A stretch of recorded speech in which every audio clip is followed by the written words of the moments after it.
ಎಲ್ರಿಗೂ ನಮಸ್ಕಾರ. ನಾನು ಕಾಂಚನ. ಈ ವಿಡಿಯೋನಲ್ಲಿ ನಾವು ಯಾವುದ್ರ ಬಗ್ಗೆ ಮಾತಾಡೋದಕ್ಕೆ ಹೊರಟಿದೀವಿ ಅಂತ ಅಂದ್ರೆ ಆಂಧ್ರ ಪ್ರದೇಶದಲ್ಲಿರೋ ವೆಂಕಟೇಶ್ವರ ದೇವಸ್ಥಾನ ಅಥವಾ ತಿರುಪತಿ ವೆಂಕಟೇಶ್ವರ ದೇವಸ್ಥಾನದ ಬಗ್ಗೆ ಆಶ್ಚರ್ಯ ಅನಿಸುವಂತ ಕೆಲವು ವಿಷಯಗಳನ್ನ ನಾವು ತಿಳ್ಕೊಳ್ಳೋಣ. ಸೊ ಪ್ಲೀಸ್ ವಿಡಿಯೋನ ಶುರು ಮಾಡೋದಕ್ಕೂ ಮುಂಚೆ ಕಾಂಚನ ಚಾನಲ್ಗೆ ಸಬ್ಸ್ಕ್ರೈಬ್ ಮಾಡ್ಕೊಂಡಿಲ್ಲ ಅಂತ ಅಂದ್ರೆ ಪ್ಲೀಸ್ ಸಬ್ಸ್ಕ್ರೈಬ್ ಮಾಡ್ಕೊಳ್ಳಿ, ಸಪೋರ್ಟ್ ಮಾಡಿ ಅಂತ ಹೇಳ್ತಾ ಇವತ್ತಿನ ವಿಡಿಯೋನಲ್ಲಿ ತಿರುಪತಿ ದೇವಸ್ಥಾನದ ಬಗ್ಗೆ ಕುತೂಹಲ ಮೂಡಿಸುವಂತ ಕೆಲವು ವಿಷಯಗಳನ್ನ ನಾವು ತಿಳ್ಕೊಳ್ತಾ ಹೋಗೋಣ. ಬನ್ನಿ.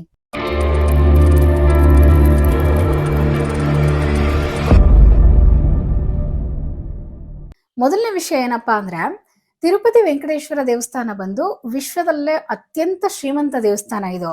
ಮತ್ತೆ ಪ್ರಪಂಚದಲ್ಲೇನೆ ಅತಿ ಹೆಚ್ಚಿಗೆ ಜನಗಳು ಭೇಟಿ ನೀಡುವಂತ ದೇವಸ್ಥಾನ ಇದು. ಪ್ರತಿದಿನನೂ ಅಲ್ಲಿಗೆ ಸುಮಾರು 50,000ದಿಂದ 1,00,000ದವರೆಗೂ ಜನಗಳು ಭೇಟಿ ನೀಡ್ತಾರೆ ಅಲ್ಲಿಗೆ.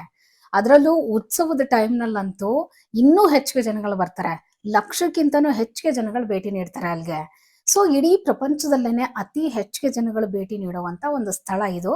ಮತ್ತೆ ಅತ್ಯಂತ ಶ್ರೀಮಂತ ದೇವಸ್ಥಾನ ಇದು.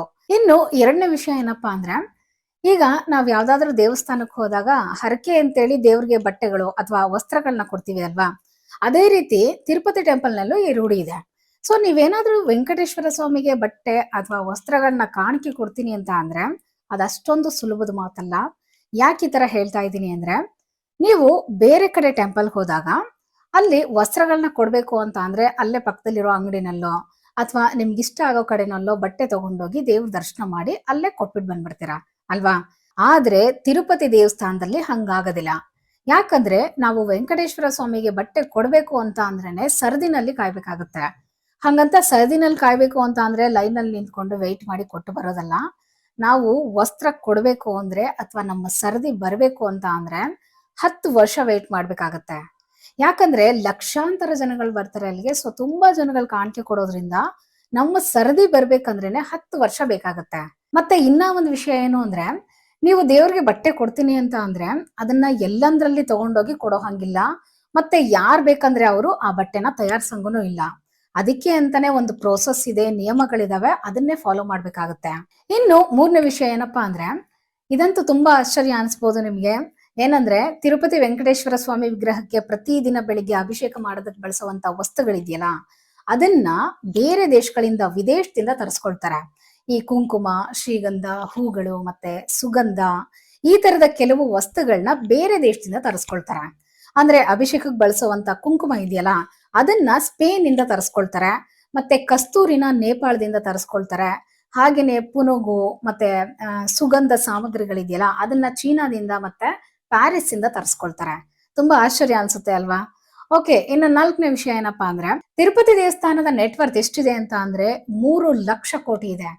ಹಾಗಾದ್ರೆ ಇಷ್ಟೆಲ್ಲ ಆದಾಯ ಹೇಗ್ ಬರುತ್ತೆ ಅಂತ ನೋಡೋದಾದ್ರೆ ಪ್ರತಿದಿನನೂ ಸುಮಾರು 50,000ದಿಂದ 1,00,000ದವರೆಗೂ ಜನಗಳು ಬರ್ತಾರೆ ಅಲ್ವಾ. ಸೊ ಆ ಜನಗಳು ಹುಂಡಿನಲ್ಲಿ ಹಾಕುವಂತ ಕಾಣಿಕೆಗಳಿದೆಯಲ್ಲ, ಚಿನ್ನ, ಬೆಳ್ಳಿ, ಚೆಕ್ಗಳು, ದುಡ್ಡು, ಇದರಿಂದಾನೇ ಪ್ರತಿದಿನ 3 ರಿಂದ 4.25 ಕೋಟಿ ಬರುತ್ತೆ. ಅಂದ್ರೆ ವರ್ಷಕ್ಕೆ 1,600 ಕೋಟಿ ಬರೀ ಹುಂಡಿನಲ್ಲಿ ಹಾಕೋ ಕಾಣಿಕೆಯಿಂದನೇ ಇಷ್ಟು ದುಡ್ಡು ಬರುತ್ತೆ. ಈ ಹುಂಡಿನಲ್ಲಿ ಹಾಕೋ ಕಾಣಿಕೆ ದುಡ್ಡು ಬಂದು ಮೇನ್ ಸೋರ್ಸ್ ಅಂತಾನೆ ಹೇಳ್ಬೋದು. ಪ್ರತಿದಿನನೂ 3 ರಿಂದ 4.25 ಕೋಟಿ ಆದಾಯ ಬರುತ್ತೆ. ಮತ್ತೆ ಇದ್ರ ಜೊತೆನಲ್ಲಿ ಮತ್ತೊಂದು ಆದಾಯದ ಮೂಲ ಯಾವ್ದಪ್ಪ ಅಂತ ಅಂದ್ರೆ ಹೇರ್ ಅಥವಾ ಕೂದಲು. ಪ್ರಪಂಚದ ಮೂಲೆ ಮೂಲೆಯಿಂದನೂ ಭಕ್ತಾದಿಗಳು ಬಂದು ಇಲ್ಲಿ ಕೂದಲು ಕೊಡ್ತಾರೆ ಅಲ್ವಾ. ಸೊ ಅದರಿಂದನೇ ವರ್ಷಕ್ಕೆ 500 ರಿಂದ 600 ಟನ್ಸ್ ಅಷ್ಟು ಕೂದಲು ಕಲೆಕ್ಟ್ ಆಗುತ್ತೆ ಅಲ್ಲಿ. ಇದನ್ನ ಏನ್ ಮಾಡ್ತಾರೆ ಅಂತ ಅಂದ್ರೆ ಕೂದಲಿಗೆ ಜಾಸ್ತಿ ಬೇಡಿಕೆ ಇರೋದ್ರಿಂದ ಯುರೋಪ್, ಚೀನಾ, ಅಮೆರಿಕಾ ಮತ್ತೆ ಆಫ್ರಿಕಾ ಈ ತರ ಬೇರೆ ಬೇರೆ ದೇಶಗಳಿಗೆ ಮಾರಾಟ ಮಾಡ್ತಾರೆ ಅದನ್ನ. ಅದರಿಂದ ವಿಗ್ಗಳನ್ನೆಲ್ಲ ತಯಾರಿಸಬಹುದು ಅಲ್ವಾ, ತುಂಬಾ ಬೇಡಿಕೆ ಇದೆ. ಸೊ ಇಲ್ಲಿ ಕಲೆಕ್ಟ್ ಆಗುವಂತ ಬರೀ ಕೂದ್ಲಿಂದನೇ ವರ್ಷಕ್ಕೆ 120 ರಿಂದ 150 ಕೋಟಿ ಆದಾಯ ಬರುತ್ತೆ.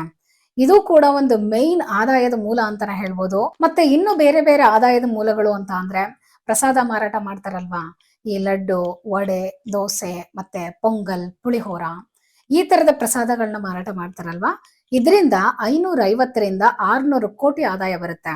ಇದು ಕೂಡ ಒಂದು ದೊಡ್ಡ ಆದಾಯದ ಮೂಲ ಅಂತಾನೆ ಹೇಳ್ಬೋದು.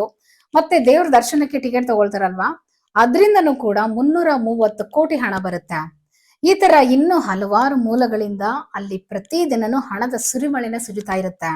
ಮತ್ತೆ ಇನ್ನ ಒಂದು ವಿಷಯ ಹೇಳ್ಬೇಕು, ವೆಂಕಟೇಶ್ವರ ಸ್ವಾಮಿಗೆ ಸುಮಾರು 11,000 ದಿಂದ 12,000 kg ಅಷ್ಟು ಚಿನ್ನ ಇದೆ. ಪ್ರಪಂಚದಲ್ಲೇನೆ ರಿಚೆಸ್ಟ್ ಟೆಂಪಲ್ ಅಂತಾನೆ ಹೇಳ್ಬೋದು. ಇಷ್ಟು ತಿರುಪತಿ ವೆಂಕಟೇಶ್ವರ ದೇವಸ್ಥಾನದ ಬಗ್ಗೆ ಕೆಲವು ಇಂಟ್ರೆಸ್ಟಿಂಗ್ ಆಗಿರುವಂತ ವಿಷಯಗಳು. ಈ ವಿಡಿಯೋ ಇಷ್ಟ ಆಗಿದ್ರೆ ಲೈಕ್ ಮಾಡಿ, ಶೇರ್ ಮಾಡಿ, ಸಬ್ಸ್ಕ್ರೈಬ್ ಮಾಡಿ. ಮತ್ತೆ ಮುಂದಿನ ವಿಡಿಯೋನಲ್ಲಿ ಇನ್ನೂ ಒಂದು ಇಂಟ್ರೆಸ್ಟಿಂಗ್ ಆಗಿರೋ ಟಾಪಿಕ್ ಜೊತೆ ಸಿಗ್ತೀನಿ. Thank you all. ಬಾಯ್.